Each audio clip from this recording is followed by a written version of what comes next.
एकतर्फी प्रेमाने पछाडलेला नराधम अमोल, लेकरवाळ्या गौरीचे जीवन केले मातीमोल. शालेय जीवनात एकत्रितपणे एका वर्षात मुलं मुली शिक्षण घेतात. शिक्षण घेत असताना वर्गामध्ये मुलं मुली ठराविक वयात एकत्र आल्यावर त्यांच्याकडे एकमेकांच्याकडे पाहण्याचा दृष्टिकोन बदलतो. सुरुवातीला काही मुलं मुलींशी वर्गात जास्तीत जास्त सलगीने वागतात. त्यावेळी त्या दोघांनाही माहिती नसते की आता आपण आयुष्याच्या वेगळ्या वळणावर आलेलो आहे. त्यातून काही जण प्रेमात पडतात. बहुतेकदा हे प्रेम एकतर्फी असते. पुढे हे प्रेम जाणत्या वयात मागे पडते आणि उच्च शिक्षण आणि करिअरवर लक्ष केंद्रित होते.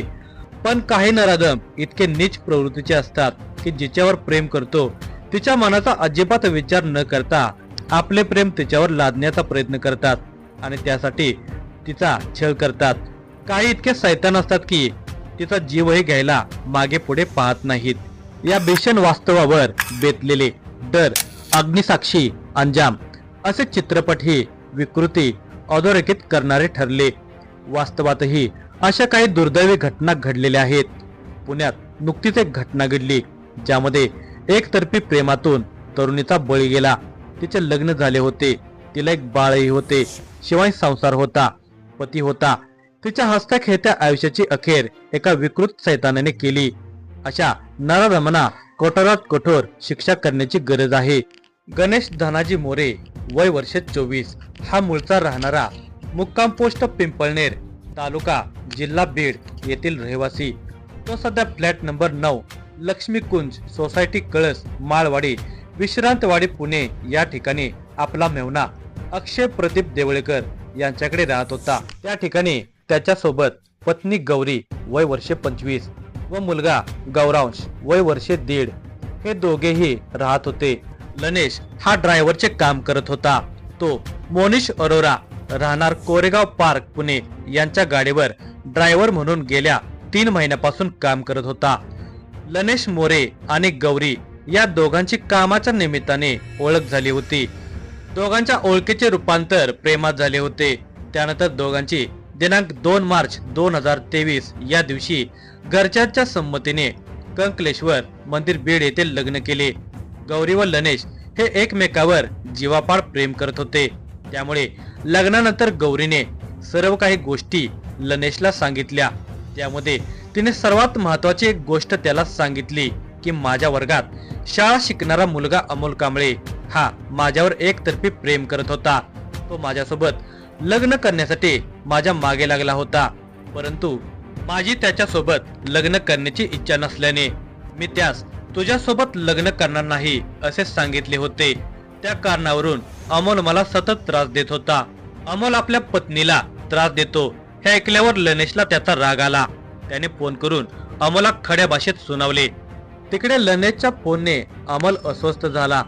गौरीचे लग्न लनेश बरोबर झाल्याचे कळल्यावर अमोल जास्त वेड्यासारखा वागू लागला. तो चक्क गौरी व लनेशच्या फोटोवर भावपूर्ण श्रद्धांजली असे लिहून इंस्टाग्रामवर ठेवत होता. ते स्टेटस गौरीने लनेशला दाखवले.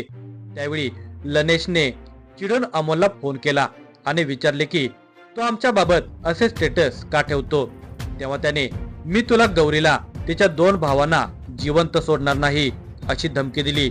तो लनेशला उलट बोलू लागला व धमकावू लागला. त्यानंतर 1-2 दिवसांनी गौरी व लनेश राहत होते त्या ठिकाणी येऊन तो घराभोवती चक्रा मारत होता. काही दिवसांचा कालावधी निघून गेला.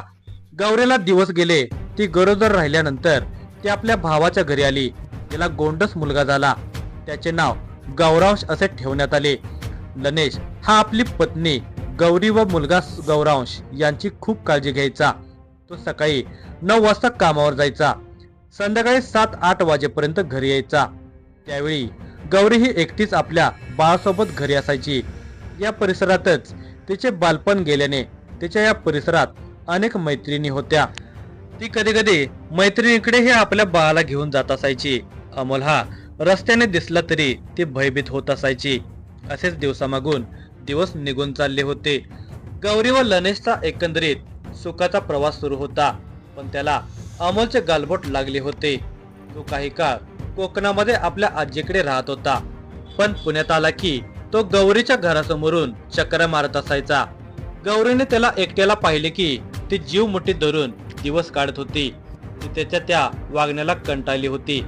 साधारण तो दिवस दिनांक 17 सप्टेंबर 2024 चा होता. हा अनंत चतुर्दशीचा दिवस होता. त्यामुळे पुणे शहरात सर्वत्र गणेश विसर्जन मिरवणुका सुरू होत्या. लनेश हा सकाळीच आपल्या कामाच्या ठिकाणी गेला होता. गौरी घरीच होती. साधारणपणे दुपारी 1:15 वाजण्याचा सुमार असावा. या दरम्यान अमोल कांबळे हा घराच्या बाहेरून चक्कर मारून गेला होता. म्हणून गौरीने भयभीत होऊन लनेशला फोन करून कळवले की अमोल कांबळे हा आता घरापासून येऊन घराभोवती फिरून गेला आहे. त्यावेळी लनेशने सांगितले, तू घाबरू नकोस, तो काही बोलला तर लगेच मला फोन कर, मी लगेच येतो, असे सांगून त्याने फोन ठेवून दिला. असाच काही वेळ गेल्यानंतर गौरी ही आपली मैत्रीण प्रियंका सूर्यवंशी राहणार कळस माळवडी हिच्यासोबत गप्पा मारत मारत ट्रिनिटी स्कूलच्या समोरून आपल्या घराकडे जात होती. त्या दोघींनी प्रियंकाच्या घरी गप्पा गोष्टी केल्या आणि चहा पाणी घेऊन त्या बाहेर पडल्या होत्या. सायंकाळची 6:30 पावणे 7 ची वेळ असावी. या दरम्यान अमोल हातामध्ये कोयता घेऊन गौरीच्या समोर आला. तिला काय समजायच्या आतच त्याने धारदार कोयत्याने सपासप डोक्यात वार केले. ती खाली कोसळताच तो तेथून पळून गेला. तोपर्यंत तिथे बऱ्याच लोकांची गर्दी जमली होती. तिथे जमलेल्या कोणीतरी ओळखीच्या व्यक्तीने गौरीचा भाऊ अक्षय याला फोन करून बोलावून घेतले. अक्षय हा तत्काळ तिथे आला आणि जखमी अवस्थेत पडलेल्या गौरीला घेऊन तो हॉस्पिटलमध्ये गेला. मग गौरीची मैत्रीण प्रियंका हिने लोकेशला फोन करून सांगितले. आता थोड्या वेळापूर्वी अमोलने गौरीच्या डोक्यात कोयत्याने वार करून तिला गंभीर जखमी केले आहे. त्यावेळी लनेश हा कामावरून सुटून बसने घरी यायला निघाला होता. तोही कळस बस स्टॉप जवळ आला होता. तो तत्काळ बसमध्ये उतरून घरी पोहोचला होता. त्याचा मुलगा गौरांश याला घेऊन गौरीला ज्या हॉस्पिटलमध्ये नेले तिथे गेला होता. परंतु गौरीच्या भावाने पुन्हा लनेशला फोन करून सांगितले की गौरीला ससून हॉस्पिटल येथे उपचारासाठी नेले आहे. म्हणून लनेश तसाच ससून हॉस्पिटल येथे पोहोचला. त्यावेळेस तेथे औषधोपचार चालू असताना गौरी मयत झाल्याचे वैद्यकीय अधिकाऱ्यांनी सांगितले. तोपर्यंत विश्रांतवाडी पोलीस स्टेशनचे वरिष्ठ पोलीस निरीक्षक कांचन जाधव व गुन्हे विभागाचे पोलीस निरीक्षक शंकर साळुंके यांनी घटनास्थळी भेट दिली.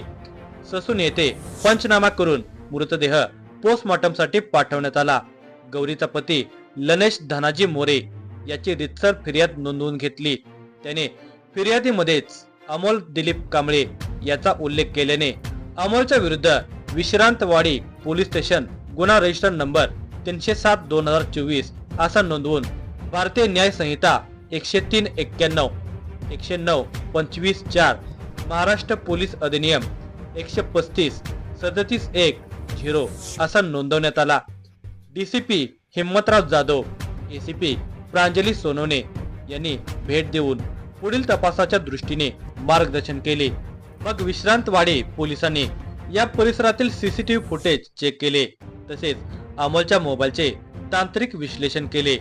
तत्काळ त्याचा मार्ग काढला आणि त्याला सापळा लावून ताब्यात घेण्यात आले. त्याच्याकडे गुन्ह्याबाबत चौकशी केली असता त्याने गुन्ह्याची कबुली दिली. त्याने गुन्ह्यात वापरलेली दुचाकी, गुन्ह्यात वापरलेले हत्यार, गुन्हा करतेवेळी वापरलेले कपडे जप्त करण्यात आले. अमोलच्या एका चुकीमुळे गौरीचा खून झाला. तिचा मुलगा गौरांश हा आई विना पोरका झाला, तर लनेश हा आपला संसार गाड्याचा रथ अर्धवट मोडला असल्याने दुःखी झाला. या गुन्ह्याचा तपास पुणे पोलीस आयुक्त अमितेश कुमार, सह आयुक्त रंजन कुमार शर्मा आणि इतर सहकारी करत आहेत.